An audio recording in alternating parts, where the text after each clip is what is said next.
Vice President JD Vance recently outlined the Trump administration's evolving foreign policy, signaling a new era in how America approaches its responsibilities and relationships abroad. In a speech that drew attention from both allies and rivals, Vance emphasized the need for a recalibrated American presence on the world stage, one that is both assertive and pragmatic.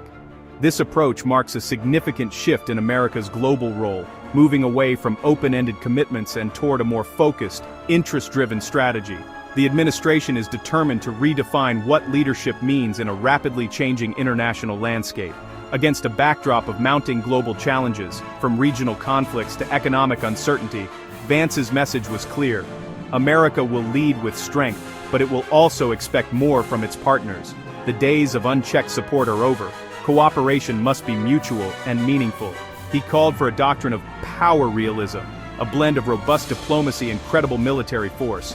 This philosophy aims to reshape international relationships, reassert U.S. red lines, and ensure that American interests are protected without unnecessary entanglements. To Iran, Vance issued a stern warning regarding its nuclear ambitions, making it clear that the U.S. will not tolerate any steps toward weaponization and will respond decisively to any provocations. To Europe, he delivered a call for greater self-reliance, urging NATO allies to invest more in their own defense and share the burden of collective security. To China, Vance articulated a firm stance on Taiwan, underscoring America's commitment to the island's security and warning against any attempts at coercion or aggression. Vance's remarks not only preview the administration's foreign policy themes for the coming elections, but also position it as the steady hand needed in these uncertain times. The message is designed to reassure American voters that their interests come first, while also signaling resolve to the world.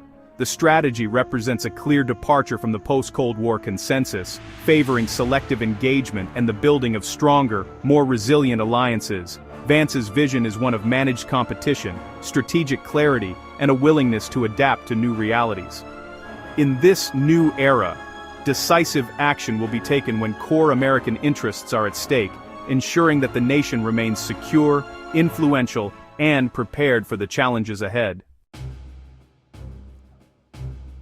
Vance's foreign policy centers on a firm stance against Iran's nuclear ambitions, emphasizing that the United States cannot afford to be complacent in the face of potential nuclear proliferation. He believes that a proactive approach is necessary to prevent Iran from acquiring nuclear weapons, which could destabilize the entire Middle East and threaten global security. He outlined a three-part strategy: prioritize diplomacy, engage in real negotiations, and maintain a credible military threat. This means that while the U.S. is always willing to sit at the table and talk, it does so from a position of strength, not weakness. The military option is not the first choice, but it is always present in the background, ensuring that negotiations are taken seriously. This dual approach gives the U.S. flexibility, offering peace, but making clear the alternative is not endless delay. It signals to Iran and the world that America is patient but not passive, and that it expects genuine progress, not stalling tactics or empty promises. Strategic ambiguity on issues like Iran's missile program preserves leverage at the negotiating table. By not revealing every red line or intention, the U.S. keeps its adversaries guessing, which can be a powerful tool in extracting meaningful concessions and preventing Iran from exploiting diplomatic loopholes. The administration's goal: secure American interests without rushing to conflict. This careful balance aims to protect U.S. allies, maintain regional stability, and avoid unnecessary wars, all while keeping the door open for peaceful solutions. If talks succeed, it's a victory for strength. If not, the U.S. can claim it exhausted diplomacy. This approach reassures allies and sends a clear message to adversaries that America is both reasonable and resolute. This methodical approach manages the risks of escalation, while keeping the focus on results.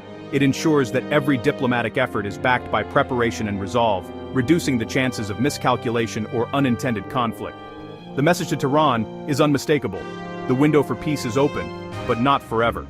Iran must decide whether to engage constructively or face increasing pressure from the international community and the United States. America's resolve is clear. Diplomacy is real, but so is the threat of force.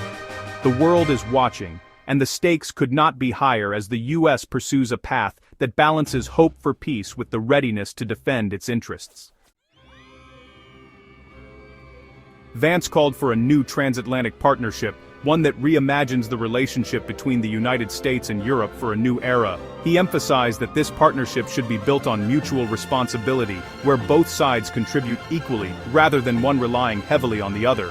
Vance urged European nations to take greater ownership of their security by boosting defense spending, strengthening border controls, and actively defending Western values in the face of new challenges. He made it clear that this is not a threat to abandon America's allies, but rather a call for them to evolve and become more self-reliant partners. Vance's message, sometimes described as tough love, has sparked intense debate, and even some friction among European leaders, but it's also ignited a sense of urgency for reform. In response, several NATO countries are now increasing their defense budgets, signaling a shift toward greater military readiness and responsibility. At the same time, Europe is engaging in heated debates over border security and immigration policy, recognizing the need for stronger, more unified approaches. The administration's strategy is clear.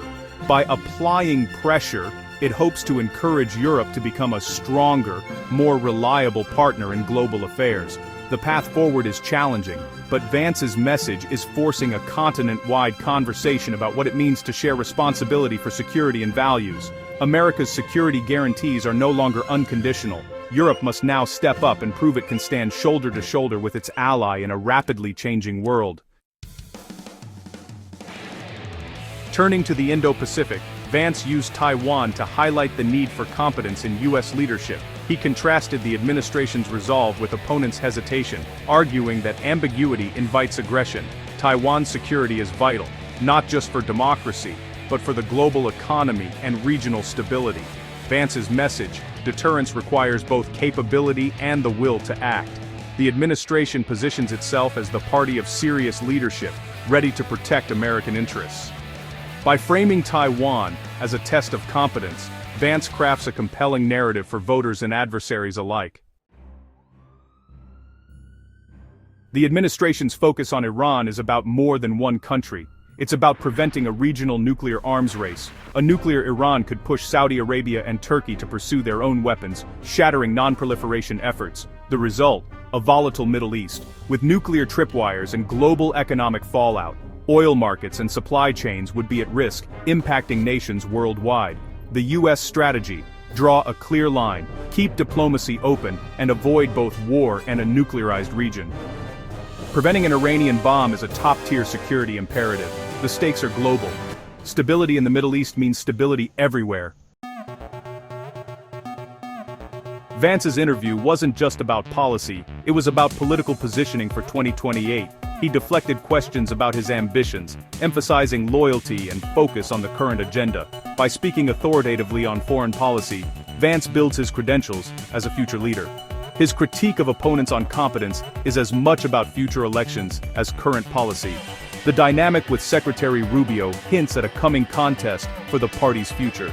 Vance is playing the long game, using his platform to lay groundwork for a presidential run.